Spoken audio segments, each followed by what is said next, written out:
So, ngayong araw nga ay samahan niyo ulit ako magtinda. Ano pa nga ba ang gagawin ng tinderella kundi magtinda lamang?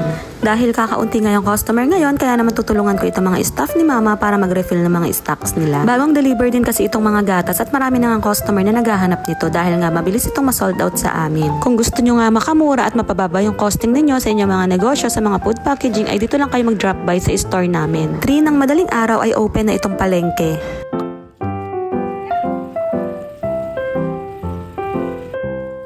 After ko nga mag-refill dito ng mga gatas ay dumiretso na ako sa grocery para bumili naman ng stocks ni Mango Fever na gagamitin sa tindahan. Dumating na nga rin si husband kaya naman dito na kami dumiretso sa store sa Mango Fever milkshake namin. Super cute nga nitong menu stand namin na nabili ko lang sa Black App. At pati na nga rin itong aming burger griller ay sa Black App ko lang din nabili. Ilalagay ko na lang yung link sa comment section.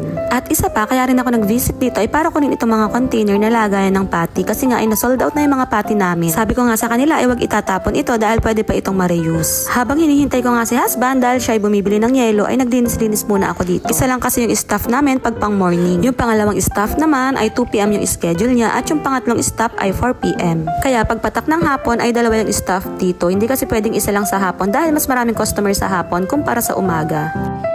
Later, you watch later.